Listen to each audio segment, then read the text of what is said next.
Oke, pagi ini saya mau berbicara tentang prinsip perpuluhan yang benar. Karena kan nanti minggu depan so gajian toh, jadi sebelum kita mau bicara tentang nanti kita mau kasih perpuluhan, ini sebentar mau kasih kata rada, tara kasih berdosa, tambah kasih juga lebih berdosa. Jadi karena ada begitu banyak pengajaran hari-hari ini yang mereka memutarbalikkan kebenaran tentang perpuluhan. Jadi mereka tidak membuka perpuluhan kepada jemaat supaya jemaat mengerti bahwa seperti apa itu perpuluhan di hadapan Tuhan dulu dan sekarang. Karena saya percaya bahwa kebenaran firman Tuhan itu dulu dan sekarang berbeda. Tuhan bekerja masing-masing generasi itu berbeda. Cara Tuhan bekerja di generasi Yosua berbeda dengan generasi Musa. Cara Tuhan bekerja di generasi kisah para rasul, di generasi Yesus berbeda. Jadi kalau kita bicara, dan kita tidak bisa berbicara bahwa kita memaksakan hukum Taurat untuk ada di dalam kita maksudnya di Injil. Karena kitab Taurat itu ibaratnya kayak itu ada perumpamaan tentang kantong kulit. Tahu kantong kulit kayak tempat air begitu. Jadi kantong kulit dulu kayak tanpa air, kayak botol itu. Jadi dulu kan orang mau kemana-mana itu kan mereka punya botol air itu pakai kantong kulit. Kalau sekarang kan sudah banyak ada Tupperware kan, ada itu kantong kulit yang sudah baru. Itu pun mengalami perubahan dari yang kantong kulit yang dari dulu kulit binatang pakai untuk bikin jadi tempat minum sudah jadi bahan dari plastik anti bocor. Nah itu pun ada perubahan. Demikian juga bahwa kantong kulit yang baru ini kita tidak bisa paksakan prinsip yang lama kepada kebenaran firman Tuhan. Amin. Jadi nantinya kita mau maju salah, mau mundur salah, begitu. Tuhan tidak larang kita untuk cari harta, karena firman Tuhan berkata di dalam hal mengumpulkan harta itu bahwa Tuhan tidak melarang kita mengumpulkan harta. Cuma Tuhan bilang begini, kalau mau mengumpulkan harta jangan di dunia atau di bumi ini, tapi kumpulkan harta di sorga, ya kan? Karena kalau di bumi ini kita kumpulkan kan masih bisa dirusak pencuri, bisa kena rayap. Rumah orang bikin tetap ada satu saat itu nanti kalau rayap sama makan itu bisa rusak dia punya ketahanan dari kayu tersebut. Demikian juga kalau misalnya kita punya motor atau mobil segala sesuatu, barang-barang elektronik pun itu akan mengalami masa-masa penyusutan. Jadi kalau misalnya saya beli motor misalnya tahun ini saya beli misalnya harganya 20 juta cash, tahun depan, 2 tahun depan, 3 tahun depan itu sudah tidak harga 20 juta, sudah mungkin bisa 10 juta. Kenapa? Karena sudah mengalami penyusutan. Yang tadinya kecepatannya bisa kencang sekali, karena lama-lama dia sudah tidak bisa naik gunung. Mungkin Tabalik Sutara bisa naik karena sudah terlalu tinggi buat dia. Tapi kalau motor masih baru, tarikannya kan kencang. Jadi seperti Tabalik itu masih ketawa-tawa saja. Nah, demikian juga untuk masalah keuangan kita harus mulai terbuka begini. Jangan mengumpulkan harta di bumi ini, begitu. Kumpulkan harta di sorga. Ada begitu banyak orang sangat terlihat miskin karena yang mereka miliki hanya uang dalam kehidupan mereka. Tapi ada orang yang terlihat sangat kaya karena yang mereka miliki adalah kasih. Sampai sini bisa mengerti ya? Karena buat apa kita mewariskan kepada anak-anak harta, kekayaan segala macam, padahal bukan itu yang Tuhan mau untuk kita tinggalkan buat anak cucu kita. Jadi kalau mau ditanya, harta terbaik, warisan terbaik yang baik untuk seorang tua untuk memberikan kepada orang tua, kepada anak-anak nanti apa? Bukan harta, bukan juga status, bukan segala macam, nah. Tapi iman, pengharapan, dan kasih. 3 ini yang harus kita berikan kepada kita punya anak-anak nanti. Buat apa dia punya harta banyak tapi tidak punya iman? Malah dia jual iman untuk mendapatkan hartanya. Begitu. Buat apa dia punya harta banyak tapi tidak punya pengharapan? Kayak orang yang sebenarnya dia bisa lakukan perkara-perkara yang luar biasa tapi tidak punya harapan ke depan. Saya ke depannya bisa bagus tapi tidak apa. Padahal di dalam Tuhan kan tidak ada yang tidak. Semuanya ya dan amin, ya kan? Janji Tuhan itu ya dan amin. Allah kita tuh Allah perjanjian atau the God of covenant. Allah kita Allah perjanjian. Dia tidak akan menggenapi semua janjinya dia, semua firman-Nya kalau dia tidak pernah berjanji terlebih dahulu. Begitu. Sebelum kedatangannya dia kan memang sudah dijanjikan. sampai dia mati pun itu memang sudah dijanjikan. Dan dia mati, dia bangkit pun memang sudah dijanjikan oleh nabi-nabi bahwa Mesias akan mengalami hal ini. Yesaya bicara itu kan. Paling ketiga, yang kemudian terakhir, kasih. Mengapa juga seorang punya harta banyak, tapi kalau dia tidak punya kasih? Kasih bicara karakter. Apa itu kasih? 1 Korintus pasal 13 bilang apa? Kasih itu sabar, kasih itu murah hati, dia tidak cemburu, dia tidak melakukan yang tidak sopan, sabar menanggung segala sesuatu, percaya segala sesuatu. Bicara karakter. Buat apa kita punya banyak harta tapi karakter kita bobrok? Buat apa kita punya semua? Kita bilang bahwa buat apa kita punya segala sesuatu di dunia ini tapi kita tidak memiliki hidup, ya kan? Yang seperti perumpamaan ada orang kaya kan, dia bangun semua, dia bikin semua sampai dia taruh dia punya harta di dalam lumbung, tiba-tiba malamnya dia mati. Ya kan? Buat apa kita memiliki dunia ini tapi tidak memiliki hidup? Artinya orang tidak ada jaminan untuk hidup kekal. Dan sampai di sana uang ini tidak ada dalam kerajaan Allah. Jadi jangan pernah cari uang secara fisik. Karena uang tidak ada dalam kerajaan Allah. Yang ada dalam kerajaan Allah, nama Anda ada dalam tercatat dalam kitab kehidupan atau tidak, itu aja. Karena bicara emas, semua kerajaan Allah kan dia punya jalan itu kan nanti dari emas. Kalau kita baca di Wahyu kan, semua batu-batu yang kita cari di dunia ini ada di sana. Tapi bukan itu yang dicari, ya kan? Kristusnya yang harus kita cari, begitu. So, kita mau buka dulu yang ayat yang biasa selama ini jadi sering kita bicara di Ibrani pasal yang Maleaki pasal yang ketiga ayat yang ke-10.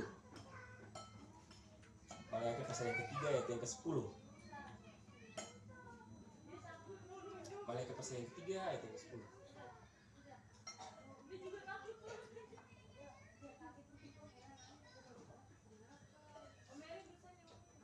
Sudah dapat? Maleaki pasal 3 ayat 10. Oke, kita baca secara bersama-sama. 1, 2, 3. Bawalah seluruh persembahan persepuluhan ke dalam rumah perbendaharaan supaya ada persediaan makanan di rumahku.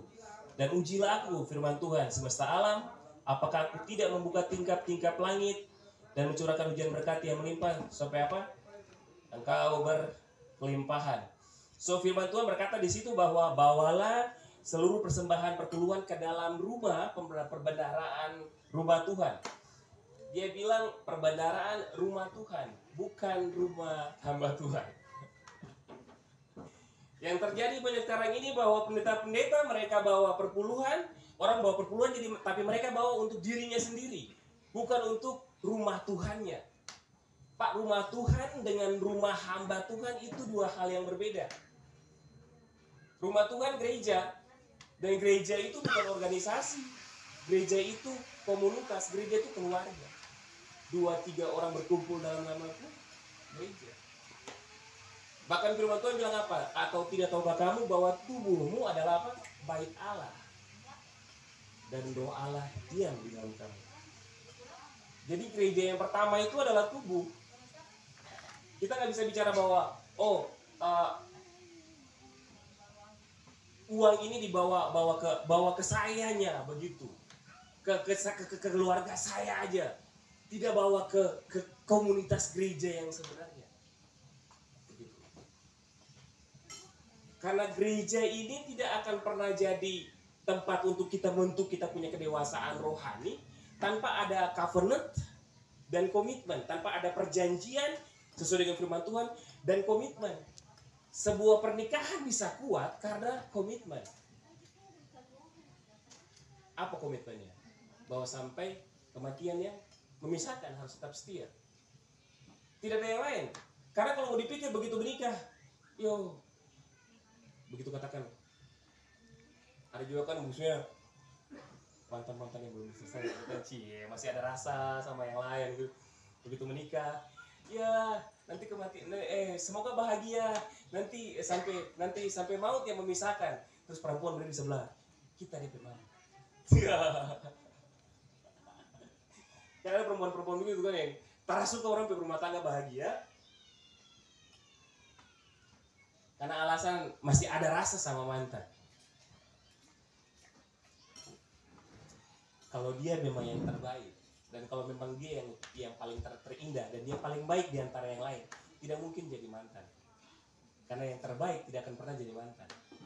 Amin. Kalau jadi mantan tuh udahlah gitu, nggak usah lah.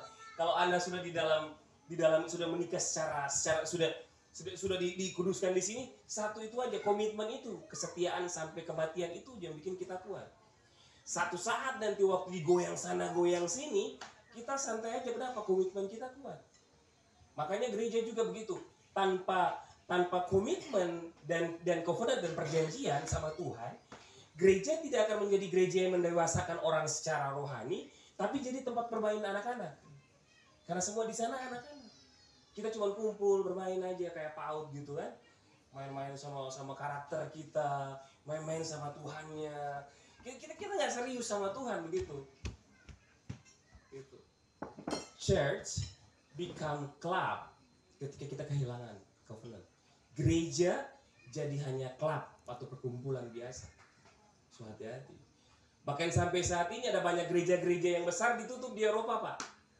Gereja-gereja besar yang dulu kita pikir besar-besar sekali, tutup semua sekarang. Jadi tempat perpustakaan, jadi pub.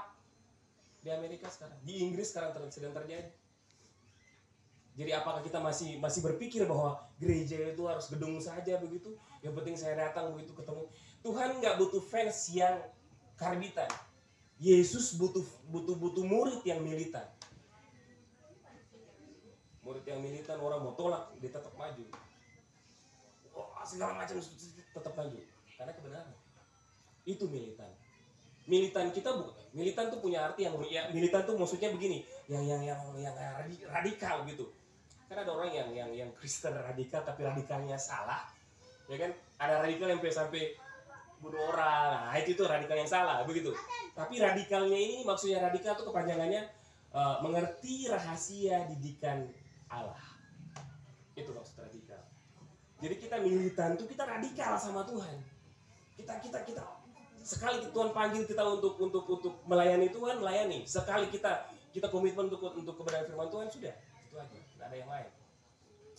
Lalu firman Tuhan bilang gini, bawalah persembahan kepada perbedahan rumah Tuhan. Supaya apa? Ada persediaan makanan, ya kan? Firman Tuhan bilang begitu. Jadi ada persediaan makanan bagi umat Tuhan. Begitu. Tapi terkadang orang hanya fokus di sini. Mereka nggak tarik ke belakang. Coba kalau Bapak Ibu tarik ke belakang di Maleakhi yang pasalnya yang itu kan pasalnya yang 10. Coba lihat dari ayatnya yang ke-8, 9. Itu ketahuan di situ. Kenapa ayat itu dia muncul? Kadang kan orang cuma fokus di situ kan, tapi kita tarik dulu, kita tarik ke belakang dulu. Ada masalah enggak? Karena biasanya ada asap, berarti ada api. Nah, kenapa sih sampai ayat 10 dia muncul? Kita baca di ayat 9, ayat 8 sampai 9. Baru yang sambungnya ketahuan. Sudah dapat? Maleakhi pasal 3 ayat yang ke-8. 8,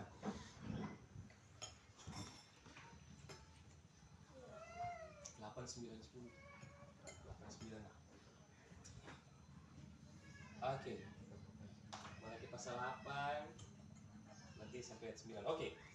Sudah sampai itu. Kita fokus itu. Firman Tuhan bilang begini. Bolehkah sudah dapat? Oke, baca 1, 2, 3. Bolehkah manusia menipu Allah? Tetapi kamu berkata, dengan cara bagaimanakah kami menipu engkau? Ada kasus di situ. Israel tipu Tuhan.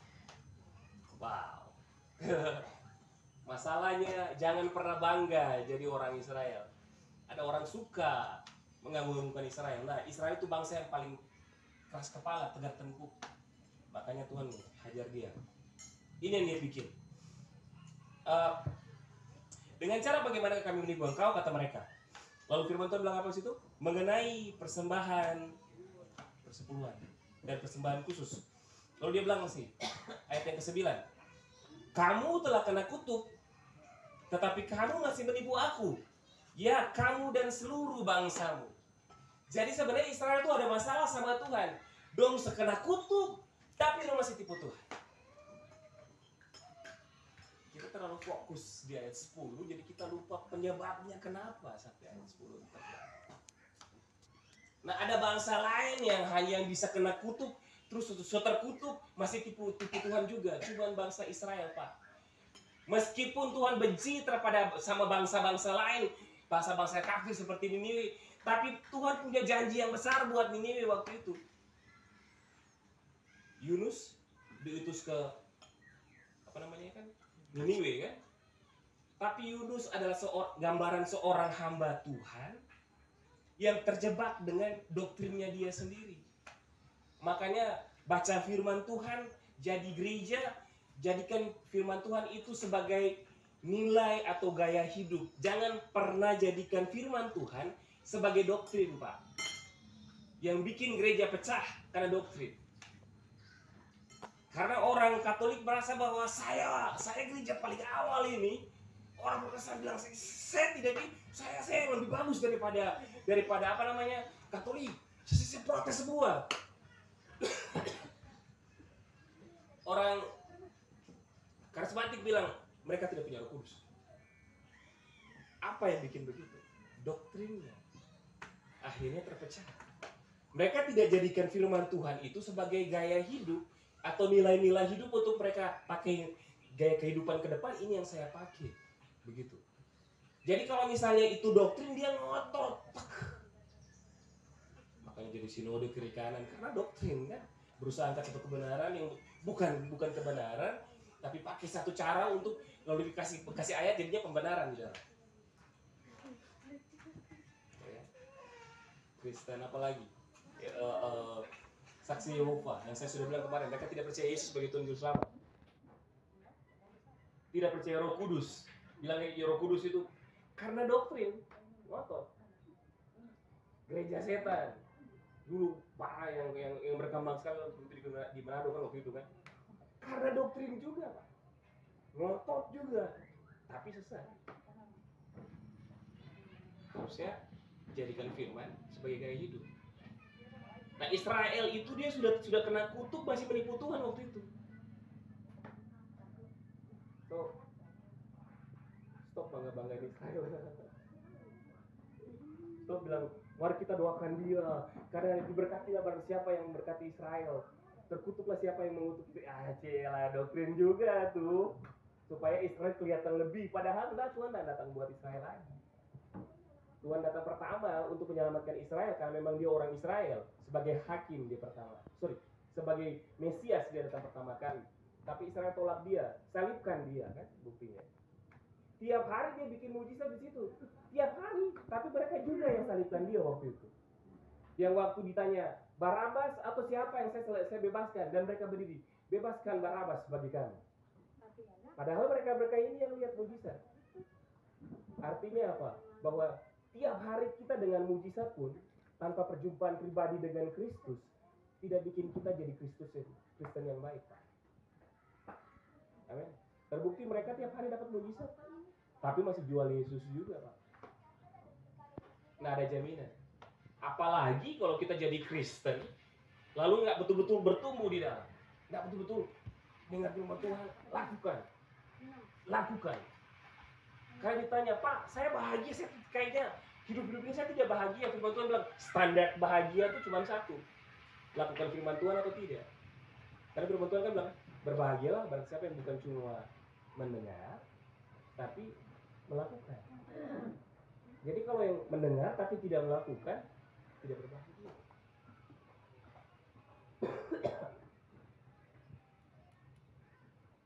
Terkadang waktu kita melakukan berat, Pak, nggak enak, benar. Tapi kita mesti apa? Dia bilang begini, mereka tipu Tuhan, sudah kena kutuk, baru tipu Tuhan dalam persoalan persembahan perpuluhan.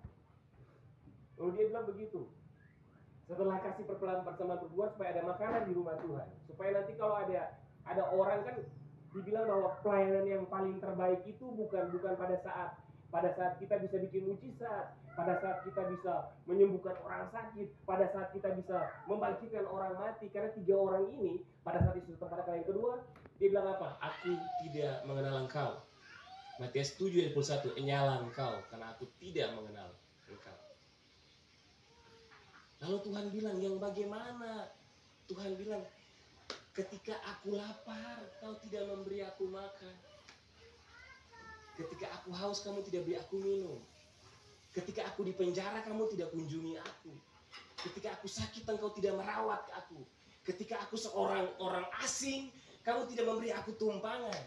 Lalu Yesus bilang begini, barang siapa melakukan hal ini kepada salah satu orang yang paling hina, yang kita anggap paling hina. Kadang-kadang kan gitu, oh terhadap rumah, kasihan.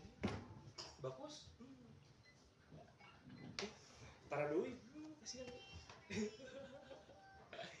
Tara kerja, kasihan.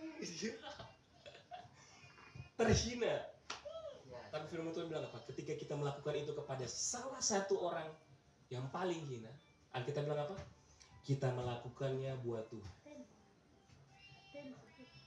Lalu Tuhan tanya, mana kan sampai baru tanya, mana kambing, mana domba Pak? Itu domba tadi itu.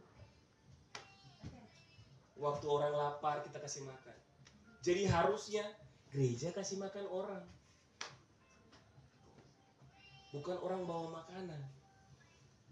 Nah, kita gembala yang harus kasih makan domba-dombanya, bukan domba-domba yang bikin gemuk ininya. Nah, nggak bisa.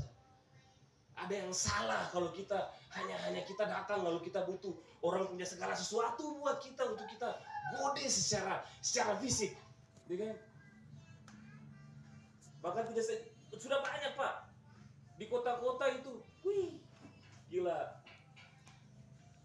mobilnya mobil yang paling mahal, Hummer, DP anak, motor, bung. DP jemaat, kasihan. Cuma baju kaca, tapi bawa perpuluhan supaya dia punya pendeta naik mobil yang luar biasa. Salah, Pak. Kita terjebak di sini. Kita menipu Tuhan dengan kebenaran firman Tuhan. Kita tipu Tuhan. Kita ikut bangsa Israel, bikin dosa.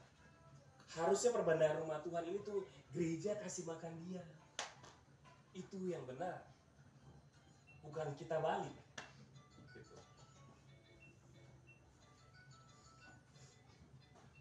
Lalu dia bilang begini, dan dia bilang apa? Ujilah aku, kata Tuhan, kalau aku tidak membuka tingkap-tingkap langit.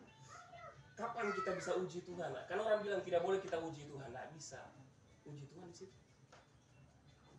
lewat perpuluhan. Tapi bukan itu. Oke, ngomong-ngomong perpuluhan itu munculnya kapan sih? Karena sebenarnya perpuluhan ini bukan firman. Perpuluhan ini cuma inisiatif seorang anak Tuhan, lalu orang jadikan itu sebagai aturan dalam gereja. Padahal itu tidak bagus sebenarnya. Oke, perpuluhan kita buka di 2 Korintus pasal 8 ayat 9. Ini pertama kali pelaku yang melakukan perpuluhan.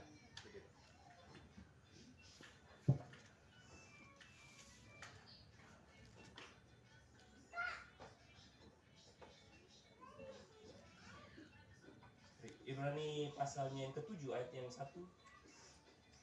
Kita baca di kitab Ibrani.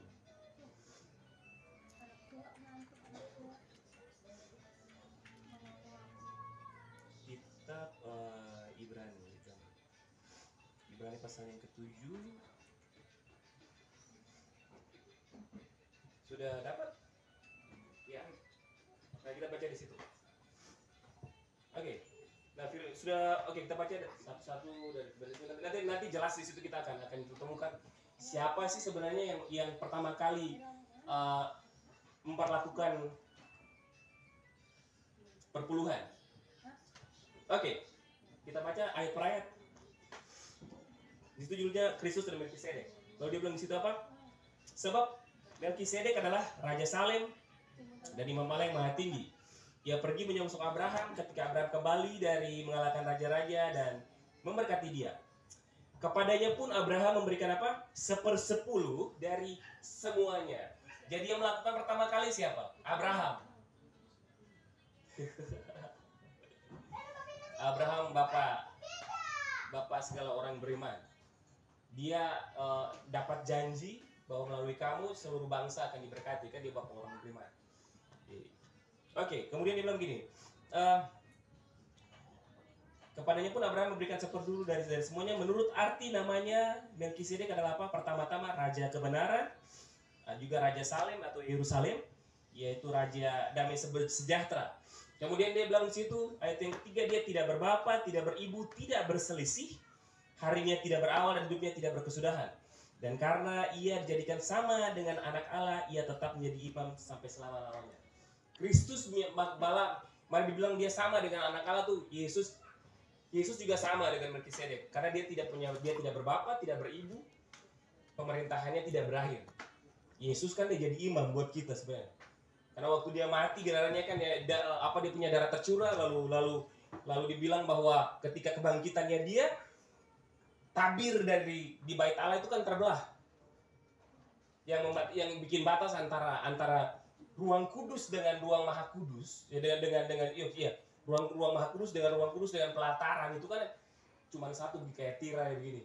Jadi waktu Yesus mati itu tirainya dia terbelah begini. Terbelah. Tirai ini bicara tentang kekudusan atau Shekinah glory atau kemuliaan Tuhan. Bahkan waktu Israel diserang, ketika mereka bilang dan Yesus berdengkuan. Waktu dia dan dia bilang begini, aku ingin mengumpulkan engkau, tapi engkau menolak. Engkau itu seperti apa? Anak ayam yang anaknya itu terbengkalai. Dan Yesus bernubuat bahwa satu saat semua batu yang tersusun di atas ini akan hancur. Dan itu terjadi. Tahun berapa itu kan yang perang salib itu kan? Hancur. Tidak ada yang tersusun. Mereka menghancurkan sampai ke bawah. Rata semua itu Israel. Kalau Bapak Ibu nonton filmnya itu kan ada kan? Bahkan sampai raja yang terakhir waktu itu dia bilang begini. Dia bilang pakai bahasa Inggris. Jikalau ini adalah rumah Tuhan atau kotanya Tuhan atau kerajaannya Allah, dan biarkan Tuhan yang membelanya. Dan apa yang terjadi? Semua hancuran nubuatan dari Yesus tentang kehancurannya Israel kan terjadi, tentang Yerusalem kan terjadi. Hancurkan sampai hancur, malah tidak ada satu bait Allah yang berdiri. Hancur bait Allah, diratakan. Waktu bait Allah diratakan, tabut perjanjian hilang entah kemana. Orang tidak tahu di mana tabut perjanjian. Sampai saat ini tidak ada yang jelas, tidak ada yang tahu di mana tabut perjanjian hilang. Tapi Yesus kasih jelas, waktu ketika itu terbelah, kemuliaan yang membatasi antara Tuhan dengan manusia tidak ada batas lagi. Lewat apa? Darah Yesus. Jadi waktu kita terima Yesus secara pribadi dalam kehidupan kita, Pak, kemuliaan Tuhan itu ada di dalam kita. Shekinah glory itu ada di dalam kita.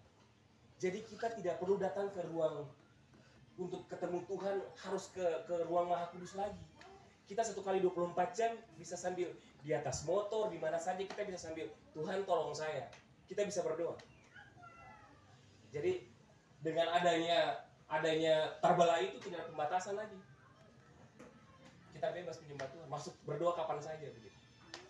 Lalu dia bilang begini, camkanlah betapa besarnya orang itu yang kepada Abraham bapa leluhur kita memberikan 1/10 dari segala hasil rampasannya. Dan mereka dari anak-anak Lewi yang menerima jabatan imam mendapatkan tugas menurut hukum Taurat memungut perpuluhan dari umat Israel, yaitu saudara-saudara mereka yang sekalipun mereka ini juga adalah keturunan Abraham. So, berikutnya ada orang yang sering bilang di gereja bahwa harus kasih perpuluhan kepada mereka karena mereka adalah apa? Jabatannya apa? Imam-imam Lewi. Mereka tidak kerja, cuma melayani. Jadi mereka layak dapat perpuluhan. Pak, sampai saat ini semua agama orang Yahudi mereka tidak percaya Yesus tidak selamat. Karena Yesus bilang, barang siapa yang percaya kepadaku, dia akan namanya dalam kehidupan di surga. Yohanes 3 ayat 16 bilang, barang siapa yang percaya tidak akan binasa. Tapi kalau tidak percaya akan dihukum kan? Nah, orang Israel sampai saat ini tidak percaya Yesus itu Mesias. Mereka masih bilang, dia tuh cuma orang baik aja yang mau mati. Cuma orang Kristen bikin dia jadi Tuhan. Begitu katanya. Sampai saat ini gereja, agama Yahudi itu masih tetap ada. Masih ada sinagog di mana-mana. Begitu.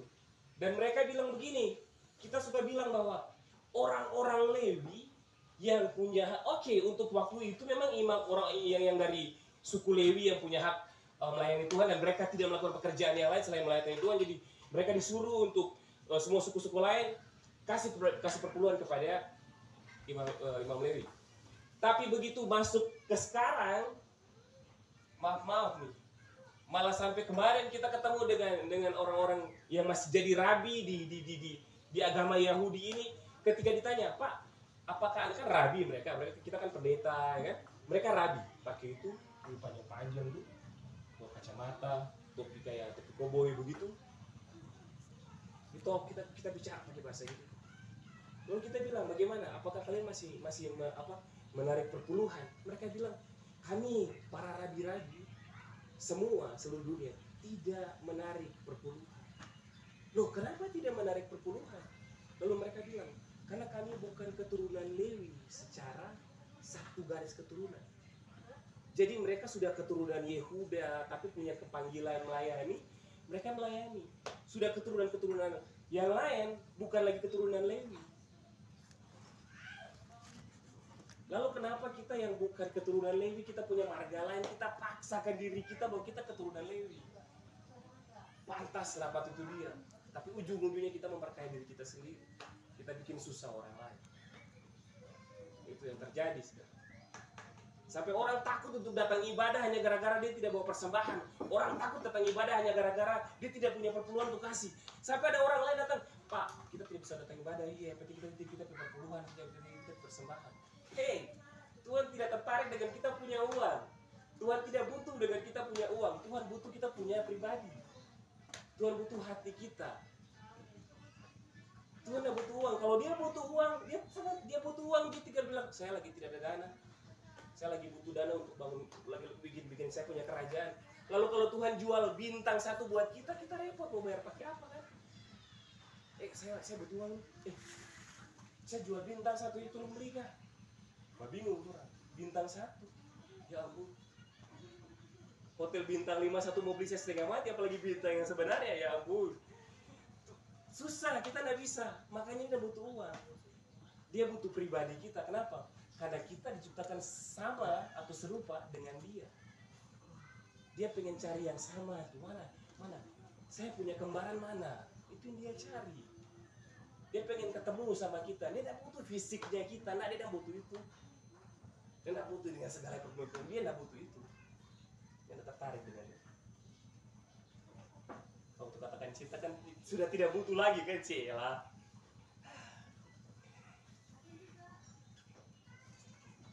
Tetapi Melkisedek yang bukan keturunan mereka memungut perpuluhan dari Abraham dan memberkati dia, walaupun ia adalah pemilik janji. Jadi dia memberkati juga. Memang tidak ada disangkal bahwa yang lebih rendah diberkati oleh yang lebih tinggi. Dan di sini manusia fana memberikan persepuluhan, dan di sana Jadi maka didapati katakan bahwa dengan perantaraan Abraham dipungut perpuluhan dari Lewi yang berhak menerima perpuluhan. Sebab ia masih berada di dalam tubuh bapa leluhur ketika Melkisedek menyongsong bapa leluhurnya. Kalau baca lagi di bawah situ kan Kristus yang imam lebih tinggi daripada Melkisedek, kalau baca di rumah. Ini yang kita pengen buka, bahwa bukan itu. Tuhan tidak butuh itu. Jangan berpikir begini, bahwa ada orang berkata begini, bahwa perpuluhan adalah sumber berkat. Jadi kita suka takut sama kalau terakasih perpuluhan, nanti apa? Belalang-belalang kan?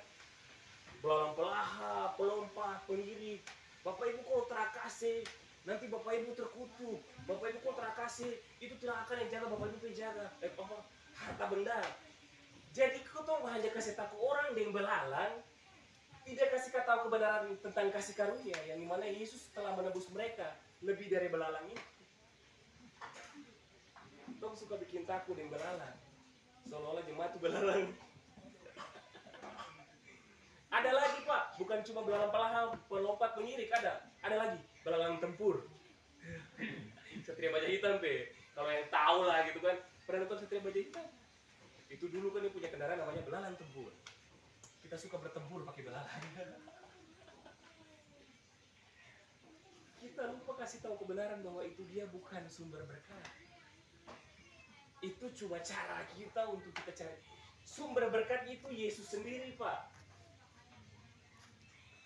Mau tahu?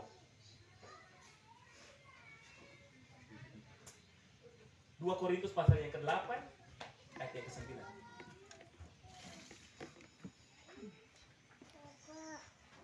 2 Korintus pasal yang ke-8 ayat yang ke-9. Kadang-kadang kita selalu berpikir bahwa dengan bawa pertumbuhan itu kita jadi kaya. Salah. Sudah dapat? Oke, mari kita baca sama-sama. 1, 2, 3. Karena kamu telah mengenal kasih karunia Tuhan kita Yesus Kristus, bahwa Ia yang oleh karena kamu menjadi miskin, sekalipun apa? Ia kaya. Supaya apa? Kamu menjadi kaya oleh karena kemiskinannya Dia. Kita suka salah, kita konsepnya berpikir bahwa kalau saya mau perpuluhan saya akan jadi kaya. No, Alkitab bilang apa? Kita sudah kaya. Kapan kita kaya? Waktu Yesus mati di atas kayu salib itu terjadi pertukaran, Pak. Dia yang miskin jadi kaya supaya kita tidak jadi miskin lagi. Kita yang tersesat jadi ditemukan kembali karena salib. Kita yang terkutuk, bahkan Yesus di ayat lain dia bilang begini, dia yang tidak mengenal dosa dijadikan menjadi berdosa, bahkan menjadi terkutuk supaya kita tidak terkutuk lagi. Kita malah diberkati. Jadi sebenarnya ketika Yesus mati di atas kayu salib, itu di situ kita kaya. Amin. Kunci kekayaan, kunci pertukaran. Jadi waktu kita lihat salib, itu pertukaran. Mau meskipun kita rayakan ada kebangkitan, oke lah, kita rayakan kelahiran. Tapi kalau tidak ada kematian, sia-sia, Pak. Bahkan Paulus dia bilang bahwa kalau sampai kita beritakan Yesus tidak mati, kita adalah orang-orang yang paling bala. Malah kita penipu, kita beritakan bahwa dia mati, padahal dia tidak mati. Kenyataannya dia mati. Bahwa dengan kematiannya dia itu, dia gantikan posisi kita yang tadi miskin jadi kaya. Amin. Amin. Jadi sebenarnya kita sudah kaya dahulu. Waktu Yesus mati di kayu salib. Jadi konsep yang berkata bahwa kita memberikan perpuluhan itu kita jadi kaya, batal, gagal, tidak benar. Ada begitu banyak juga orang yang kasih perpuluhan tidak kaya juga.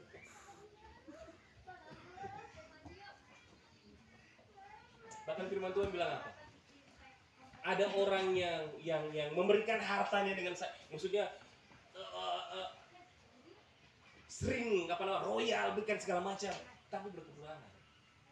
Selalu berkekurangan. Tapi ada orang yang suka hemat, ya kan? Tapi selalu berkekurangan. Tapi ada yang sering memberi, sering berbagi, Amsal bilang, selalu apa? Tidak berkekurangan. Tapi berkelimpah. Bahkan Yesus bilang kalau memberi bukan dari kita punya kelebihan.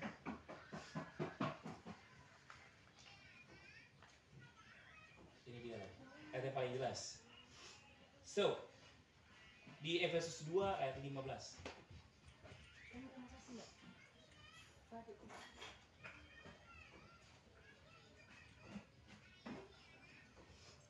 Sudah dapat? Oke, jelas sekali. 1, 2, 3. Sama-sama. 1, 2, 3. Sebab dengan matinya sebagai manusia, ia telah apa? Membatalkan hukum Taurat dengan segala perintah yang ada ketentuannya. Untuk apa? Menciptakan keduanya menjadi satu manusia baru di dalam dirinya dengan apa? Damai sejahtera. Jadi dia bilang apa? Ketika dia mati sebagai manusia, dia telah membatalkan semua aturan-aturan yang ada dalam Taurat dengan segala isinya. Jadi semua perpuluhan, janji buah sulung, segala macam. Itu aturan hukum Taurat, Pak. Juga buruknya itu aturan hukum Taurat. Roma bilang inti dosa itu hukum Taurat. Semakin kita berusaha melakukan hukum Taurat, semakin kita berdosa. Karena hukum Taurat itu salah satu bukan benar 9. Hukum Taurat itu salah satu salah semua. Tidak ada orang yang dapat memperlakukan atau bisa sempurna melakukan hukum Taurat.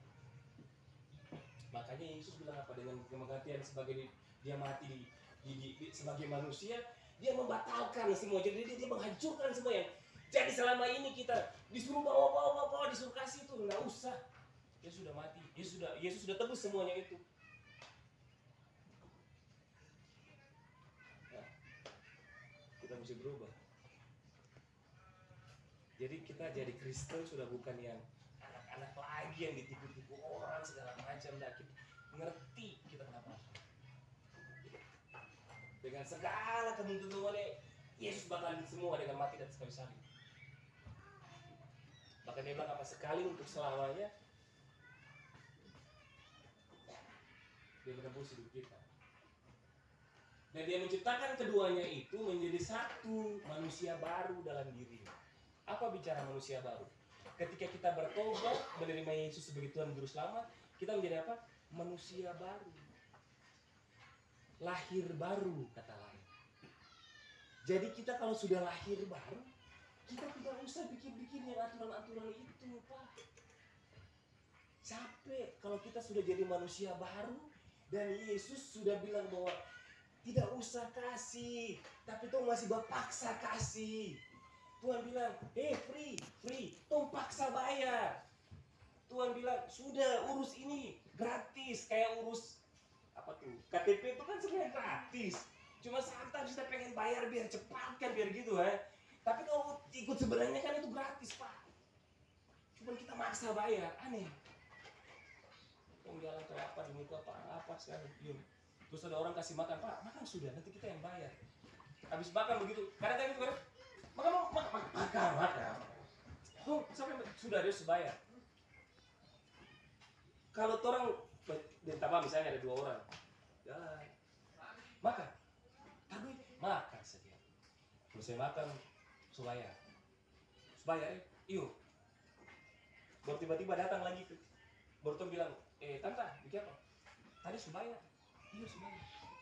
Kita mau bayar, tak usah. Kenapa? Kan bayar. Tidak tahu berterima kasih, gitu ya kan?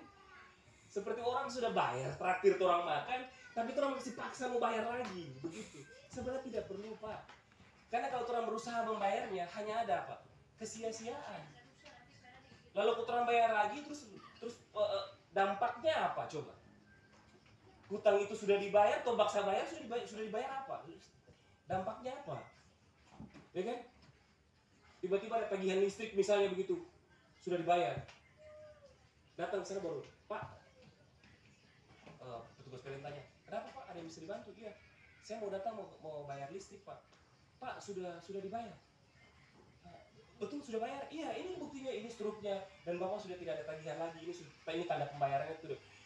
Tapi saya mau bayar lagi, Pak. Kan dia bilang apa? Aneh. Begini. Kita sudah dibilang aneh, Pak. Kita paksa bawa, Pak. Yesus sudah gusto. Saya sudah bayar semuanya. Nggak usah.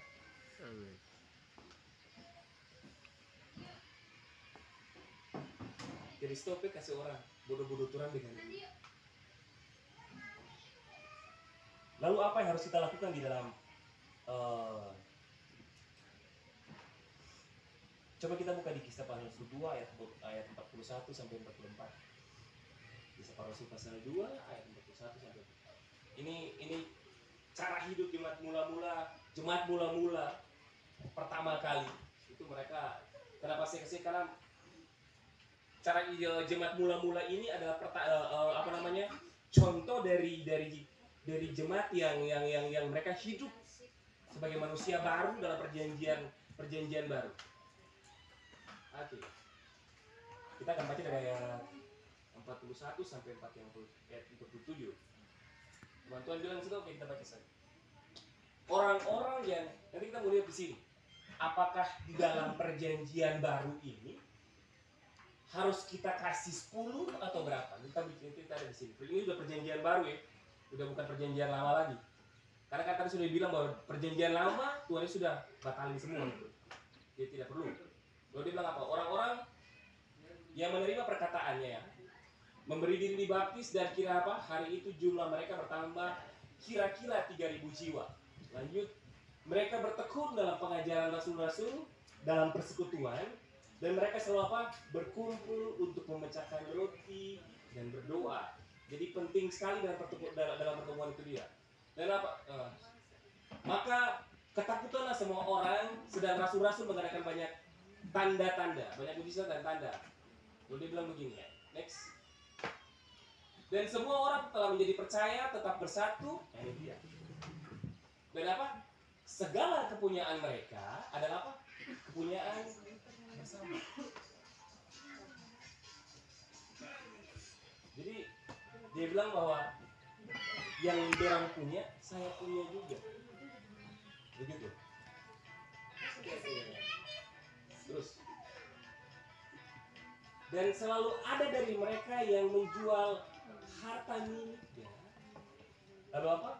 Membagi-bagikan kepada semua orang sesuai dengan keperluannya masing-masing. Jadi sudah bukan 1/10 lagi. Mereka kasih 100%, bahkan dibilang apa? Menjual harta miliknya, lalu kasih kepada yang apa? Membutuhkan sesuai apa? Keperluannya masing-masing. Jadi pertanyaan, kalau kita bilang kita gereja perjanjian udah lahir baru, tapi masih ada yang berkekurangan. Kita punya rasul-rasul, mereka lebih peka, harusnya kita lebih peka sebagai gereja. Next. Dan bertekun dengan sehati mereka berkumpul tiap-tiap hari dalam bait Allah. Kata tiap-tiap hari dalam bait Allah di situ, saya bilang bahwa bait Allah itu kan terbagi atas 3. Pelataran, ruang kudus, ruang maha kudus. Pelataran untuk orang yang di teras di luar itu untuk orang-orang yang bukan jabatan nabi, jabatan imam dan imam besar. Ruang kudus, ruang tengah ini itu untuk nabi kecil, imam-imam biasa. Lalu ruang maha kudus itu tempat bait Allah itu kan untuk imam besar. Jadi kalau dibilang di situ bahwa mereka berkumpul tiap hari dalam bait Allah, itu mereka di pelataran tempatnya. Karena rasul-rasul itu mereka bukan imam basicnya. Mereka cuma apa? Nelayan. Ya kan? Jadi mereka tempatnya itu di pelataran. Jadi kalau dibilang di situ berkumpul tiap hari dalam bait Allah, itu di pelatarannya bait Allah. Bukan di ruang kudus dan ruang maha kudus. Karena mereka bukan imam semua. Secara aturan hukum Taurat gitu. Mereka memecahkan roti di rumah masing-masing sambil bergilir dan makan. Nah, ini saya suka ini. Mereka memecahkan roti di rumah masing-masing sambil dan makan bergembira dengan tulus hati. Jadi ini yang harus dilakukan, makan-makan Pak. Itu penting. Makan-makan itu penting. Yesus Kristus dia bilang dia waktu ketemu apa? Sakeus, dia bilang apa? Sakeus turun. Aku menumpang mau makan di rumah. Waktu dia mati, dia bangkit. Waktu dia meragu gitu untuk apakah ini dia Yesus atau Tuhan, dia bilang begini, adakah kepadamu sepotong ikan goreng? Ayat lain bilang gitu kan, terus makan ikan goreng. Cie. Jadi makan ikan goreng. Nah, harus juga. Lalu dia bilang begini di kitab Wahyu, barang siapa yang mendengarkan firman Tuhan dan melakukannya, dia akan apa? Aku akan masuk. Lihatlah aku berdiri dan mengetok. Barang siapa membuka pintu, ya, Yesus bilang aku akan masuk. Kenapa? Makan bersama-sama. Jadi makan itu penting, Pak. Yang dilakukan murid-murid pada saat itu sampai mereka kuat karena mereka makan dari rumah ke rumah. Jadi yang waktu Yesus datang di pesta itu bukan pesta pora. Sering kita berpikir bahwa Yesus datang. Nah, Yesus bukan datang di pesta pora, Yesus bahkan di pesta makan. Makanya anggurnya habis ya. Karena orang Israel mereka punya kebiasaan itu makan roti. Orang Indonesia makan apa namanya ini nasi, minum air putih. Waktu itu kan dibilang anggurnya habis waktu itu. Jadi kayak air putih waktu itu lagi ada acara makan terus habis air dan Yesus bikin mujizat di situ. Harus kita lebih ke sana sebenarnya. Oke. Kemudian juga di kisah para rasul yang kisah para rasul yang ke-4 ayat 32.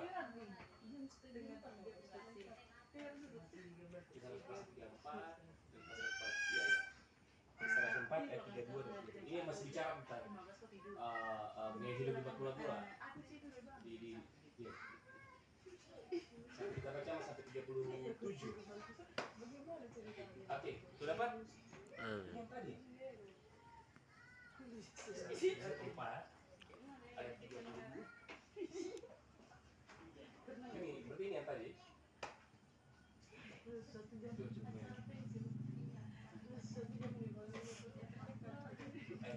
ini.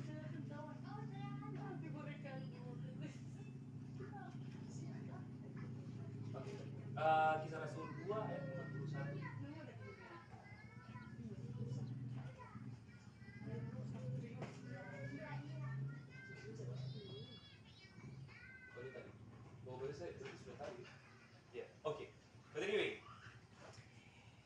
Kalau di kisah para rasul pasal 5 di situ bahkan mereka bilang bahwa ada kisah di mana Ananias dan Safira mereka datang kan ceritanya ada disuruh bawa apa namanya ini semua harta waktu itu ke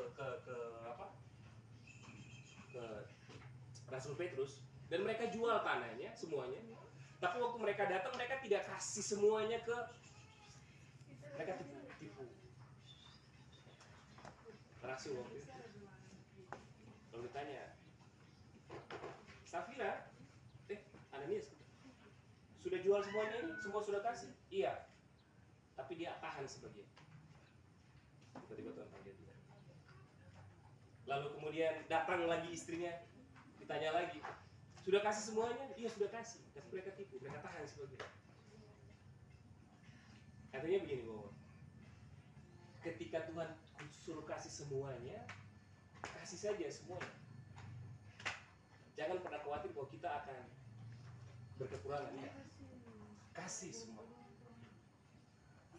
Yang paling terakhir bahwa jangan pernah izinkan untuk. Jadi kalau misalnya kita datang, lalu kita masih mau beri perpuluhan, kalaupun kita harus kasih, konsep pemikiran kita begini. Tuhan tidak butuh uang, tapi pekerjaan Tuhan butuh uang. Karena inti dari Tuhan kasih kita berkat saat ini untuk memberkati pekerjaan Tuhan. Kalaupun Tuhan kasih kita ada pekerjaan, kita ada gaji, kita ada berkat segala macam, intinya cuma satu, supaya kita memberkati pekerjaan Tuhan itu aja. Bukan yang lain. Jadi bukan dengan itu dia lalu kita menjadikan diri kita, nah kita memberkati pekerjaan Tuhan. Dan berkati. Malah ada yang mati. Stefanus. Kenapa Stefanus dibilang bahwa anak penghiburan? Karena dia sering jual harta miliknya, dia bagi, dia bantu rasul-rasul. Saya suka dari apa yang Stefanus lakukan. Stefanus waktu dia mau dibunuh waktu itu kan dilempar segala macam. Saat dia mau mati dia masih bilang begini sama Tuhan Yesus. Dia bilang bahwa Tuhan, jangan limpahkan hukuman ini atau darah saya ini kepada orang-orang yang melakukan hal ini. Ampuni mereka. Stefanus bilang begitu. Orang yang paling luar biasa lagi saya suka dari dia bilang begini.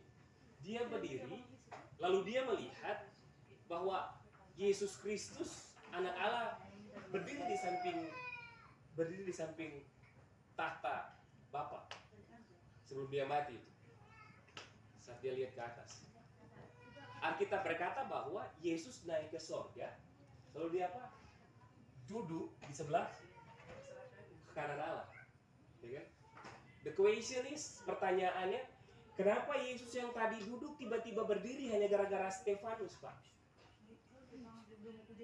Padahal Stefanus itu bukan Kristus yang akan datang lagi. Dia bukan, dia cuma manusia biasa, hanya yang mau taat dan mau mati saat itu, martir pertama waktu itu. Kenapa coba? Bapak Ibu pernah lihat kalau nonton bola kan? Kita nonton bola misalnya, entah apalah ya. Saya sukanya saya dari dulu tuh suka Belanda sih, apalah Bapak Ibu punya klub bola kan? Nah, di Jayapura sangat ini Persipura, sangat fanatik Persipura. Menang kacau, kalah kacau. Sangat fanatik bola sekali. Jadi udah kayak bola tuh sudah kayak di mana lah? Di Brasil juga udah kayak bola itu udah kayak gama lah buat mereka begitu. Jadi betul-betul mereka dilatih semua main bola. Ya dan satu kali ini waktu bawa bola itu kan semua berdiri di atas, duduk di atas di tribun kan. Waktu yang strikernya bawa bola, misalnya bawa bola saudara. Waktu dia bawa bola mendekati daerah lawan, biasanya apa yang kita bikin? Kita mulai setengah berdiri dari tempat duduk. Itu dia waktu mendekati gawang lawan. Dan kita akan berdiri dari tempat duduk waktu misalnya bawa Salosa cetak gol. Dia kasih gol. Wah, itu berdiri, wah, luar biasa. Wah, pokoknya skala ekspresi kita buat. Sama ya dengan yang Yesus lakukan buat Stefanus. Stefanus striker, Pak. Waktu dia hampir mati, mereka bersorak-sorak. Wah, ini dia. Dia bikin geger satu kerajaan surga. Benar apa yang firman Tuhan bilang? Karena ada sukacita besar di surga, pesta besar di surga, segala macam besar terjadi di surga. Karena apa? Satu orang. Bukan 20.000 yang tua di jemaah, bukan 200 yang tua di jemaah tapi tidak bikin sesuatu, yang takut mati, Pak. Waktu bilang jadi martir, takut, Pak. Aduh, nanti mati. Kita lupa bahwa gereja kan punya 3 tugas. Ada marturia, diakonia, sama koinonia kan? Koinonia itu bersekutu, diakonia itu melayani. Ini pelajaran dasar lah kalau Bapak Ibu CD waktu pelajaran dasar. Dan yang terakhir itu namanya apa? Marturia atau apa? Bersaksi.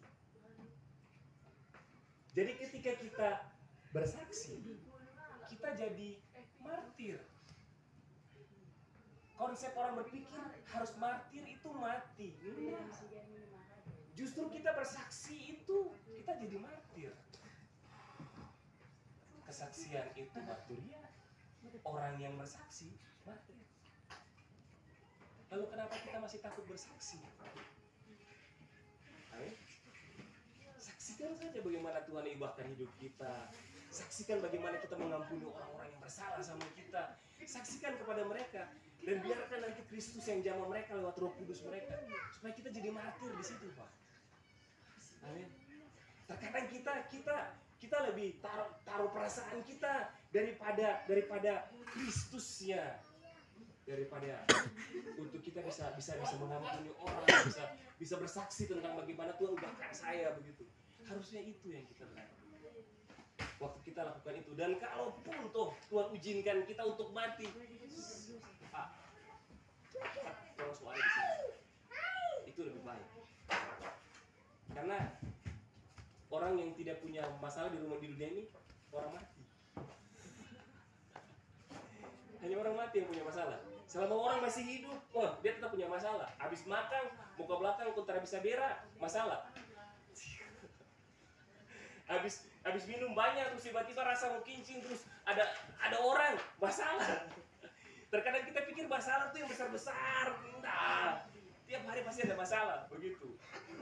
Baru cukur jenggot, tiba-tiba jenggot bertumbuh ulang, masalah kita. Pasti ada masalah. Jadi masalah bukan berarti bahwa tidak. Semua orang yang masih pasti dia punya masalah. Pengen tidak ada masalah, mati saja. Karena hanya orang mati yang tidak punya masalah. Lebih cepat mati bagi Tuhan, tapi paling susah hidup bagi Tuhan. Harus jadi martir tadi.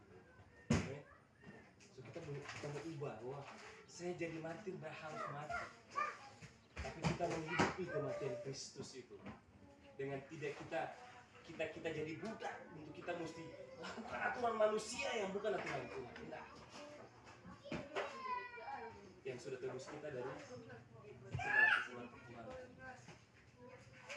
Jadi kalau masih dengar orang-orang yang suka kasih tahu dengan belalang bilang, Pak, terima kasih, kami bukan belalang. Kami jiwa baru. Kami warga kerajaan surga yang Kristus sudah tebus semuanya. Kenapa Bapak tidak kasih perpuluhan? Yesus sudah bayar perpuluhan saya dengan cara mati di atas kayu salib. Jadi saya tidak perlu jadi kasih perpuluhannya. Kalaupun tergerak kasih, tapi jangan paksa orang untuk kasih. Harus kasih, nggak usah.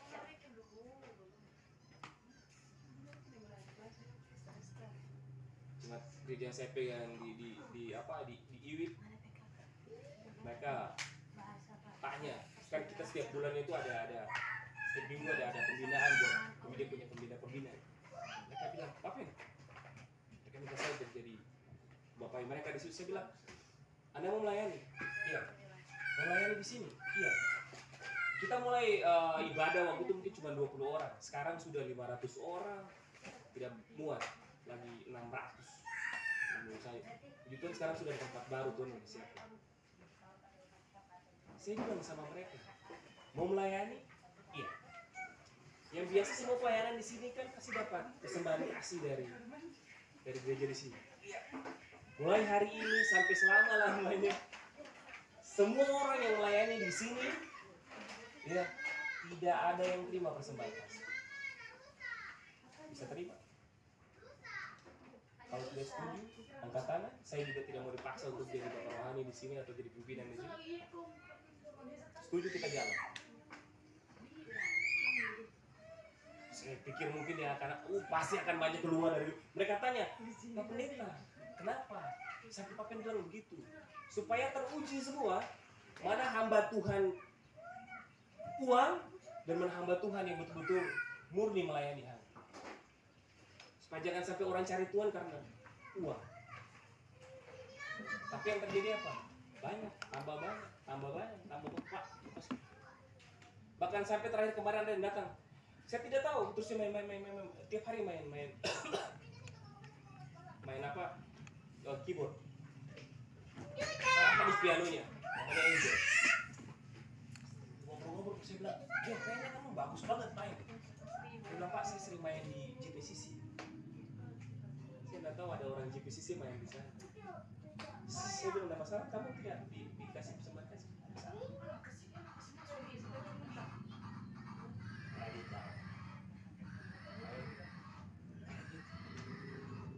Dan mereka lihat, yang mereka tidak lihat Tuhan kasih. Mereka nggak pikir Tuhan kasih. Yang mereka nggak pernah tiba-tiba dipromosi, Tuhan promosikan semua. Hampir rata-rata yang melayani semua helm merah sekarang.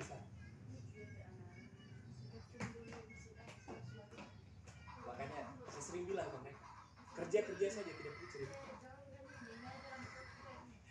Karena orang yang cari muka itu hanya orang yang tidak punya muka. Jadi orang yang muka dua kasih kepada orang yang terada muka ini supaya dia dapat di muka.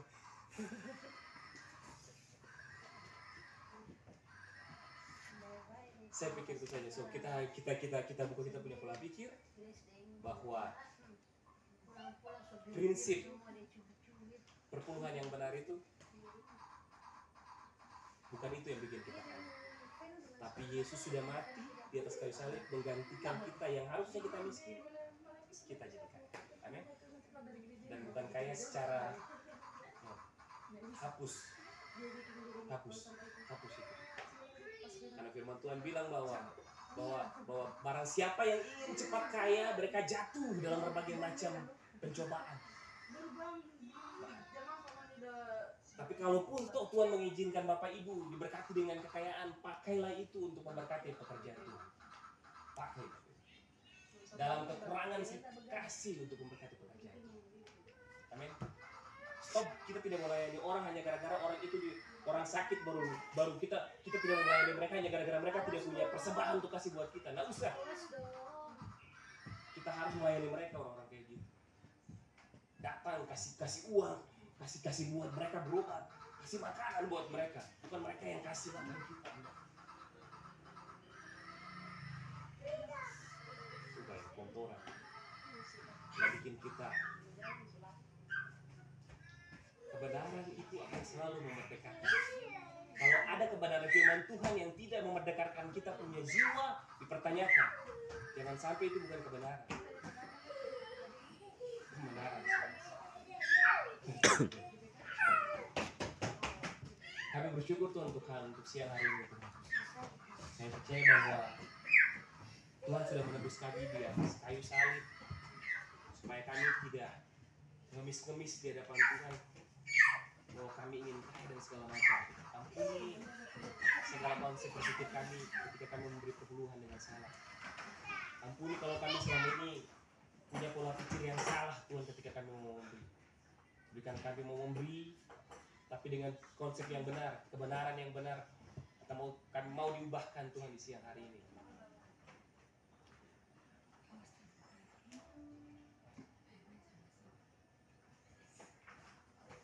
Terima kasih.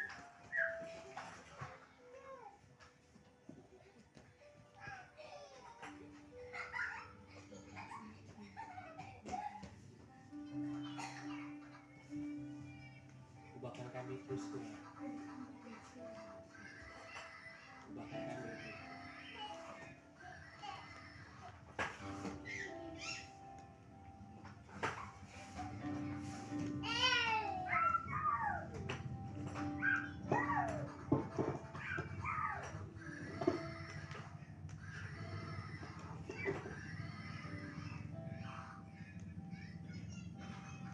Kita mohon pujian waktu Tuhan kasih yang terbaik.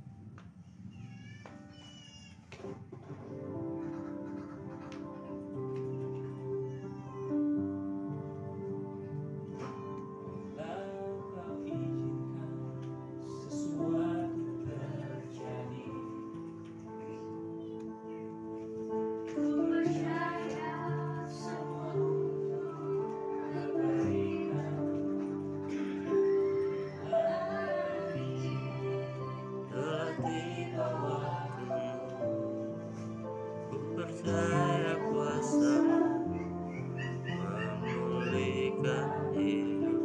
Sekali lagi bila Kau izinkan sesuatu terjadi. Bila Kau izinkan sesuatu terjadi, ku percaya semua untuk kebaikan. Bila nanti telah tiba waktumu, ku percaya kuasa-Mu memulihkan hidupku. Waktu Tuhan pasti yang terbaik, walau keadaan tak mudah dimengerti. Lewati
bisa dimengerti Tuhan, kadang tidak bisa kami tangkap dengan segala rutinitas, dengan pola pikir yang salah Tuhan.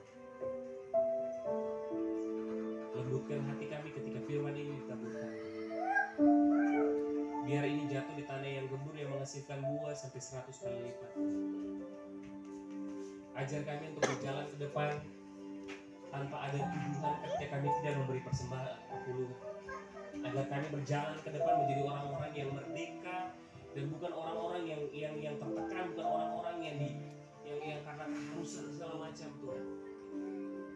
Ampuni kalau selama ini kami terkurung di dalam doktrin yang salah ini. Terus perbaharui kami. Jadikan kami menjadi serupa seperti Engkau. Jadikan kami supaya kami berani menjadi martir-martir-Mu dimanapun kami berada. Jadikan kami menjadi bukan hanya fans yang karbitan, tapi jadikan kami menjadi murid-murid yang militan di akhir zaman ini. Jadikan kami menjadi domba dan bukan kambing. Jadikan kami menjadi gandum bukan lalang. Supaya ketika Engkau datang pada kali yang kedua, Engkau dapati kami setia sedang melakukan perkara itu. Kami hanya mau memandang Engkau hanya untuk menyenangkan hati-Mu, tidak menyenangkan siapapun. Pendeta kami, siapapun ini, orang-orang yang selama ini ajar salah tentang kami. Ajar kami bergantung kepada-Mu dan bukan kepada kita siapapun. Ajar kami menghidupi Engkau bukan menghidupi orang lain. Supaya kami bebas dari orang-orang yang merdeka di dalam Kristus. Kami tidak mau membayar ketika Tuhan sudah melunaskan semuanya. Kami hanya terlihat menjadi orang bodoh dan tidak bijak. Jadikan kami menjadi orang-orang yang berhikmat dari zaman ini. Terima kasih Tuhan. Hamba-Mu, biar aku yang telah ditaburkan terus Tuhan perkara terus. Sebentar kami akan memberikan persembahan. Kami berikan dari pengertian kami yang benar. Kami berikan untuk memberkati pekerjaan Tuhan di tempat ini. Bukan untuk supaya pengen kaya. Karena kami sudah kaya. Bukan supaya kami tidak pernah kutuk, karena kami sudah diberkati dan Yesus sudah terkutuk supaya kami tidak menjadi kutuk. Kami bersyukur. Sejauh mana kebenaran firman Tuhan bisa didengar, jamah mereka yang dulu. Mereka juga mengalami pertobatan kamu. Dalam nama Yesus Kristus, mari kita yang semua yang sudah diberkati dengan kebenaran firman Tuhan siap untuk memberi di siang ini, sama-sama katakan amin.